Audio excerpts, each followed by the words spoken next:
Okay, so this is a live video to show how to replace a CPU in a small form factor HP Compaq Presario 6005 tower. This tower is probably about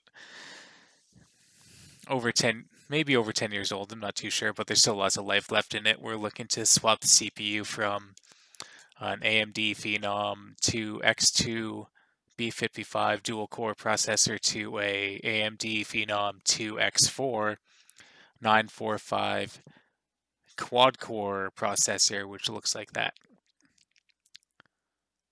So anyway, this is kind of an unconventional space, but this is just where I happen to have my webcam set up away from my workspace. So we'll start by opening the tower case and we'll look at some innards here. So we have the CPU right underneath this heatsink right here. I actually have a video card here that I might replace at the same time that I replace the CPU. I have this NVIDIA Quadro 1GB DDR3. But anyway, we'll focus on the CPU for now. So all you need is a Phillips head screwdriver, some thermal paste, and some isopropyl alcohol to clean off the CPU and the heatsink. So this particular model, we have a couple cables to take out or to move off to the side, and a plastic case that you take off. It's a plastic case that helps tunnel the CPU fan and put some wind through the heatsink. All right, looking for my screwdriver. There it is. All right. So we have, it's kind of hard to see from this angle, but we have the heatsink right here, and there's 4 screws. Oh, I have it's not a Phillips head. I forgot, I was wrong. I'll be right back. I'm going to pause this video. Okay, so I made the mistake saying that you need a Phillips head screwdriver. You don't. What you need is, I'll show you on the webcam here, just because I can't remember the name. Oh, that's the wrong size. I can't remember the name of the bit that you need. But I just have to test to see if I have the right. There we go. What I have here is just your run-of-the-mill screwdriver set that's super handy for PC repair with interchangeable bits. So I forget the name, but I will just let it focus for a moment. If I can hold still long enough on the type of bit that you need. Okay, we're having a hard time focusing here. Almost.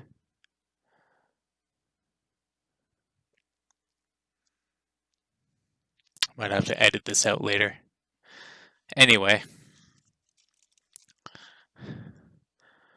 at least on this label it says T15 and it has a little 1, 2, 3, 4, 5, 6 sided bit. Okay, anyway, you'll be fine, you'll figure it out.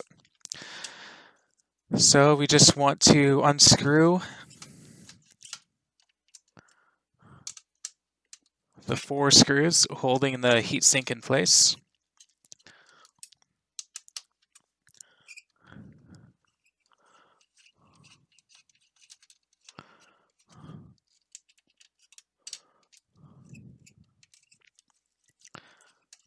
All right. And it should just easily lift off. Okay, there's actually not Not a ton of thermal paste to clean off of this, but we certainly will clean it in just a moment. So now we have the CPU, which is located right here. And I'm going to take the cam and give a little bit of a close-up, just so we can see what exactly I'm doing. Let's try to find a good angle here. Okay. This jungle of wires and cables. There we go. That's not bad. Okay, so we have a little lever off to the side here, and I believe it's going to be an out of focus video. We just need to press down, pull up, and that's it. Pull back until you hear a bit of a snap, and you can just easily pull the CPU right out. And I'm gonna show a close-up of why I sure wish this would autofocus a lot better, a lot easier than it is. So you can see a little orange triangle. There we go, orange triangle. You want to line that up on your system board, and usually, oh, there it is. So there's it's kind of hard to see, but there's a little triangle right here on this plastic CPU pad that you can line up when you go to put in the other CPU. So let's just take a moment to take it out of the plastic. And here we go. So here's our new quad-core CPU. It's going to be a huge improvement. Okay. So again, we will line up the CPU right there with the arrow pointing down here. It's in there pretty snug. And you just simply push this lever back down. And the CPU is nice and snug. So now I'm going to reposition the camera once again and move on to the next step, which is applying the thermal paste. And you know what, actually?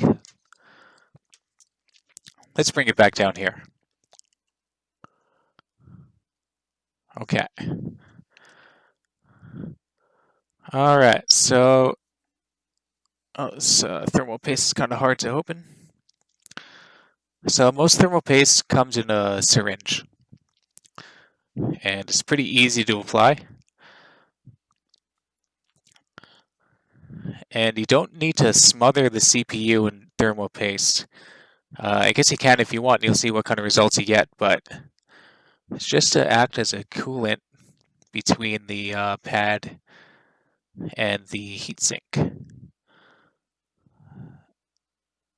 Okay, there we go. I think we'll just have just enough thermal paste to complete this job. And actually, it looks like we're running kind of low. That's not good. We are totally low on thermal paste. Let's try to squeeze out as much as we can.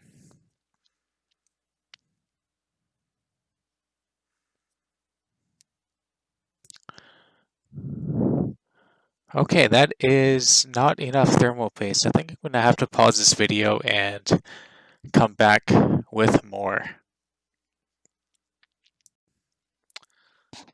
Okay, I am back with some thermal paste. Hopefully, I was actually gone for about an hour and a half, or an hour. Well, I think we're okay. All right, back to it. So this is what the thermal paste syringe looks like. Very simple to use. And I already smeared some little bits here on the CPU, which is totally out of focus.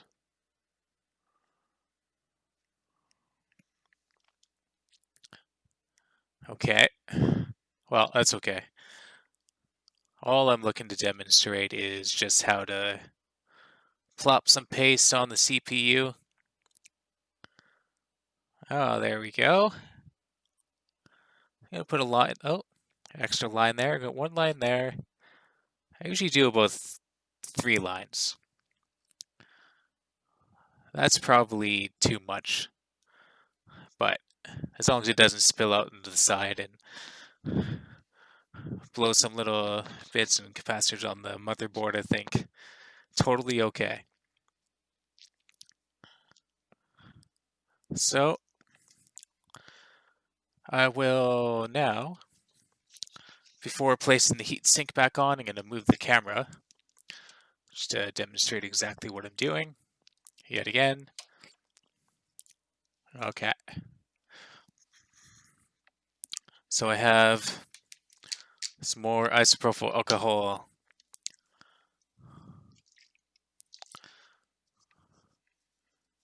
and we're just going to clean off the bottom of the heatsink. And I'm just using a regular cloth rag.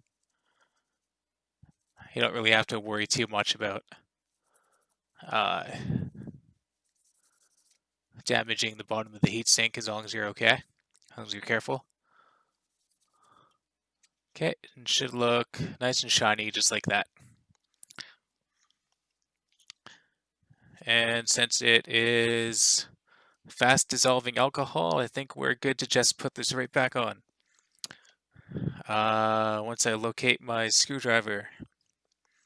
Oh, and as always, remember to put the cap back on the bottle before I spill it. Okay, there's my screwdriver. Let's bring this camera back down. Down here to the CPU. I'm really going to have to get a better setup here. Okay, you know what? Actually, I'm going to do more of a top-down view instead. There we go. Okay. So, let's place the CPU, or the heatsink rather, right back on exactly how you took it off. In this case, those copper tubes were facing upward, I believe, but just to be sure, let's take our plastic case and there we go, yeah. We're good.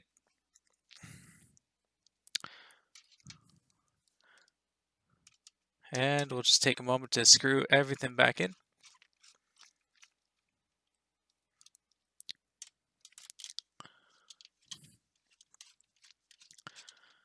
Nice and easy. Oh, actually what I did was screw the two bottom. It's actually a better form to screw diagonally, just like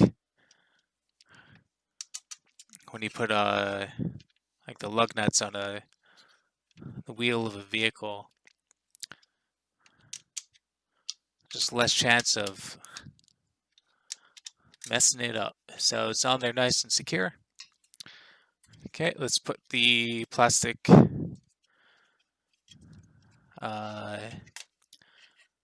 CPU fan cover back on, feed those wires back in. Okay, and I'm gonna pause the video. I'm gonna go test this out. Okay, so I am back. Whoops. I'm back. Tested out the new CPU and it works great. Vast improvement, which I will show in a moment, and I figured since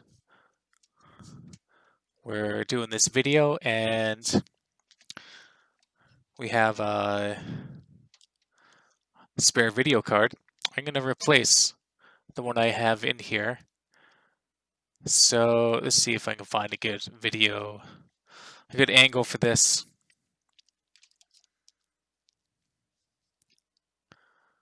Okay, oh, good enough, I guess.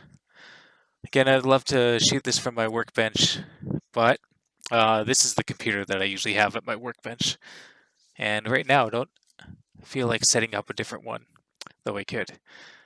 Alright, so what I have installed in here right now is a AMD Radeon HD 5460, something like that.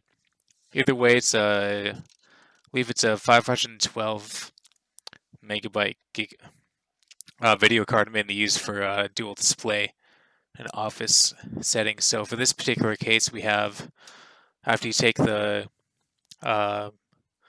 cover off, we have this little arrow on the tab here indicating that you pull back, and just like that, you pull the video card out. And just to demonstrate, I will set up the camera here on top of the heatsink, and there's a little tab right here that you want to, I always forget if it's pull back or push forward. I'll try to get a shot of that. Oh, it's really dark. Anyway, there it is. You want to move that. So let's do that real quick. Set up yet another horrible angle. There we go. So once you, okay, so you push that in the direction, no, you push that away from the card. Okay. Take out this video card. Oh, there it is. It's written right on the bracket. HD 6450. Served its purpose, and it's time to move on. Upgrade this little machine even further to this what we have right here. NVIDIA Quadro. A NVIDIA Quadro 600. So this is definitely going to be an upgrade. And the reason why I'm installing this on my machine and not for a customer or client is because it has only DVI and DisplayPort, and most people want HDMI, VGA, sometimes DVI. Very rarely does somebody specifically ask for DisplayPort. It's probably only happened once in the last year for me. Alright, and all you have to do is just snap it in. You just push the video card down. It's quite easy. And snap it in place. So this is awesome. Stop moving that camera around. This is an awesome upgrade for a small case. If you're just looking to continue using your PC, this will actually be pretty good for some light gaming. And with that CPU upgrade from dual core to quad core, it's going to be a noticeably awesome upgrade. So let's go plug it in and see how it runs. I'm going to run some video right from this PC once I get it running up and drivers updated. So I'm pointing towards this power supply because I am eventually going to replace the fan in this because it is very noisy. Just have to wait for that to be ordered in. I'll do another video on that. So I'm going to pause this video and we'll show some results. Okay, so here's a little update. It took a little while to get this figured out. For a while I only had one display going, but I was able to do some troubleshooting and get both the displays working. It's quite seamless. The new CPU paired with the video card is awesome. Much more responsive than the dual-core CPU. The quad-core makes a huge difference, and having this NVIDIA Quadro 600 installed, it's pretty nice. So, I don't know if you can hear that awful noise coming from the tower, but that is the power supply fan.